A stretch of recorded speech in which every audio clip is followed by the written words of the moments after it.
Father, you are present. You are with us. You go behind and before. You are the banner over us and the rear guard around us. Thank you that there is no place, no vacation we could take, no off time we could go, no retirement we could experience where we are from your presence. Thank you that your word is a magnet to those of us that have your spirit, calling us to come to you, to learn, to be present with you, to experience your presence, and to be guided by you. And I thank you for every woman here who's made that choice to come and fit this into her schedule and to share the things that you're showing her with others. I do pray that you'd give us boldness where it's needed, restraint where it's needed, Father, and that you would just multiply time by taking your word and expanding it in our minds as we study. In Jesus' name, amen. Well, back in the 1970s, the women's movement was pretty much encapsulated by Helen Reddy. Now, some of you are too young to know Helen Reddy, but some of you are not, and you know this song, I am woman, hear me. In numbers too big to ignore. And I know too much to go back and pretend. I'm going to read you some lyrics because I've heard it all before and I've been down on the floor and no one's ever going to keep me down again. Yes, I am wise, but it's wisdom born of pain. Yes, I've paid the price, but look how much I've gained. If I have to, I can do anything. I am strong. I am invisible. It's doing everything I can not to sing this to y'all. I am woman. You can bend but never break me because it only serves to make me more determined to achieve my final goal. I come back even stronger, not a novice any longer, because you deepened the conviction in my soul.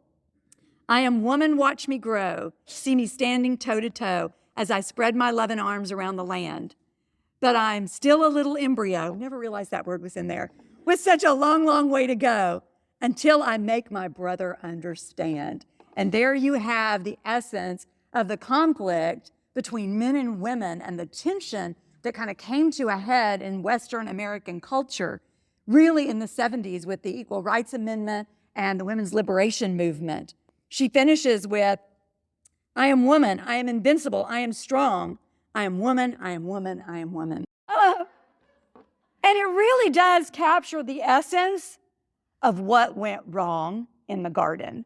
And that's where we're going to start today, because what we see, what we experience, what some of us are still feeling, what the world is certainly telling us is that we are disregarded as women, we are oppressed as women, we are insignificant. And so we feel that in a lot of different ways. And we're going to go back and we're going to look, as we begin to look at world-changing women, we're going to see that there is a woman at the very heart of how we got to where we are. So the Bible is the story of man's identity in relationship to Creator God. The identity is revealed in creation, it's obscured by the fall, and then it was renewed through redemption. Adam, or Adam, is a collective term for all of mankind, and that includes woman. So every time we read man this, man that, our heart wants to say, well, what about women? We have to remember that that is a collective term. And so watch the context in which it's used. It certainly is the context in which we see it in the creation story. So the Bible is this sacred record of male and female man. Does that make sense? Male and female man striving toward the knowledge and the fulfillment of their true identity. However, through human history, as a result of the fall, what we will see today is that the male part of mankind has largely discounted the value and the significance of the female half. You don't have to be a women's liver to state reality. You just have to look at thousands of years of human history to see that it's true. We can admit that patriarchy is a thing without going full on man-hating, because that's going too far. They are created in the image of God. It also does us no good to deny the historical record that subjugated women for millennia and is still doing so in many parts of the world that haven't advanced one iota. To say that those of us who live in Western society enjoy a singular privilege in history regarding the equality of male and female mankind is not an understatement. We do live in a privileged season of historical record. Women today have almost unlimited ways to impact on a global scale. We have women prime ministers, ambassadors, monarchs, tech executives, entertainment CEOs, scientists, politicians, doctors, aid workers, and of course, Instagram influencers, all changing the world as women.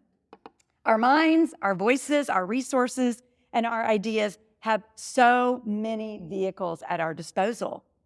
That is a gift, but it was not always so. We look at all of the opportunities we have today and we feel like, oh, now we can make a difference. But as we go through the scriptures, what we're going to find, God didn't need those things. God has been utilizing the female man that he created to bring about good and godly and significant purposes in the world from the very beginning. So there's good news and bad news. Let's start with the bad news. The bad news is that you are counting on making an impact solely because you're a modern woman. Got to slow your roll a little bit. Just because you have the resources does not mean that God puts you in a position, nor blesses your efforts to bring about change. The good news is if you feel insignificant, if you feel powerless, if you feel like you're just far removed from the action here in Neck and Nowhere, God has been using women in those same positions as fulcrums to change history since the very beginning. That is incredible news, which means that it doesn't really matter what your situation is, because God is the one who brings about the change. So we're going to look at a few of those women as we go through these next 5 weeks. Who but God could take an overlooked, often abused class of people and let them be the change makers? Well, God could, of course. Of the approximately 3,000 named individuals in the Bible, there are fewer than 10% that are named women in the Bible. About 175 are named women. Then there's another 107 that are unnamed groups like the wives of, the daughter of, the women who went to, that kind of thing. So about 300 different distinct women identified. They are distinctly a minority, often marginalized in the Bible, and yet they still play key roles. But consider that it is not God who created the hierarchy of superiority and inferiority. God doesn't create a hierarchy. He has. It's all through the Bible for all different purposes. He did not create a hierarchy of inferiority, superiority between the female and the male of mankind. Matthew Henry wrote this. I thought this was really interesting about the creation of the male and the female. That Adam was first formed, then Eve, and she was made of the man and for the man, all which argue that there are reasons for humility, modesty, silence, and submissiveness of that sex in general, and in particular, the subjection and reverence which wives owe to their husbands. Okay, if you want to go through and you want to look at God-ordained hierarchy. Yet, man being made last of the creatures as the best and most excellent of all, Eve being made after Adam and out of him, puts an honor upon that sex as the glory of the man. If man is the head, she is the crown. If he is the head, she is the crown, a crown to her husband, the crown of visible creation. The man was dust refined, but the woman was double refined, one removed further from the dust of the earth. Perspective's everything. If it was a matter of chronology, being made last and being inferior, Adam was made after the animals. He was made after fleas.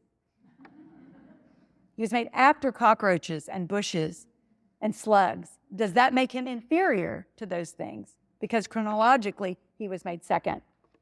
Throughout history, there's been a push to idolize women as Madonnas or to demonize them as the fall and destruction of all mankind, ultimately making them untrustworthy partners in history. The truth is, the female man, like the male man, is capable, not the mailman, the male man, is capable of both good and evil. That's who we are. And we'll study, as we go through this study, we're going to look at women who changed the world, both for good and for bad, because she has the freedom to make choices. Unless we see and acknowledge both, we might fail to see that we have the power for both. If we don't see that she did, that they did, then we will miss that very tenuous grip that we have walking that edge for choosing good.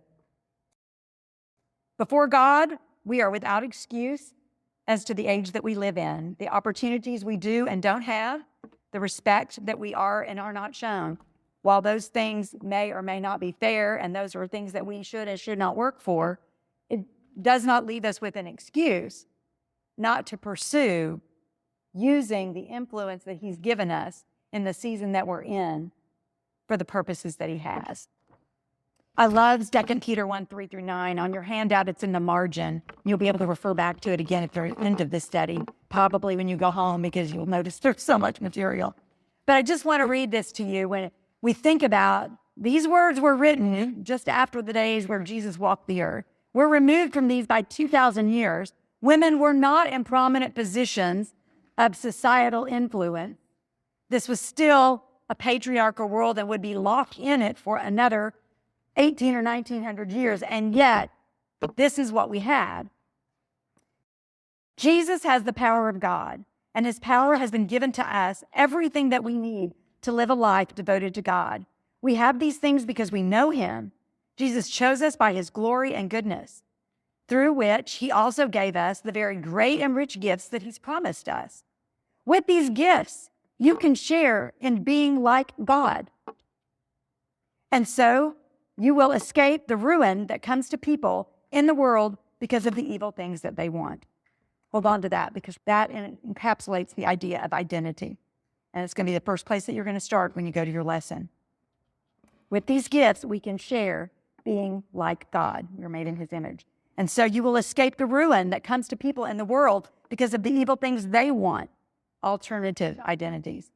Because you have these blessings, do all you can to add to your life these things. To your faith, add goodness. To your goodness, knowledge. To your knowledge, add self-control. To your self-control, patience. To your patience, add devotion to God. To your devotion, add kindness toward your brothers and sisters in Christ. And to this kindness, add love. If all these things are in you and growing, you will never fail to be useful to God. You will produce the kind of fruit that should come from the knowledge of our Lord Jesus Christ. But those who don't grow in these blessings, they are blind. They cannot see clearly what they have. They have forgotten that they have been cleansed from their past sin. I love this passage because if we have ever felt powerless, ever unable to make a change or to bring about change or to affect change, these verses tell us that it's because we are blind that we feel that way, not because we're living in the reality of everything God's given us. So you're going to go and you're going to get a chance to look at Eve's life. We're starting with Eve because we're going to be looking at a lot of women who made changes for positive world influence. But we're going to start with Eve because we're living in her world. We want to grow. We want to be the kind of women who are learning. I'm going to look at that Helen Reddy song from now on with new eyes. I hope you will too. All right, you are off.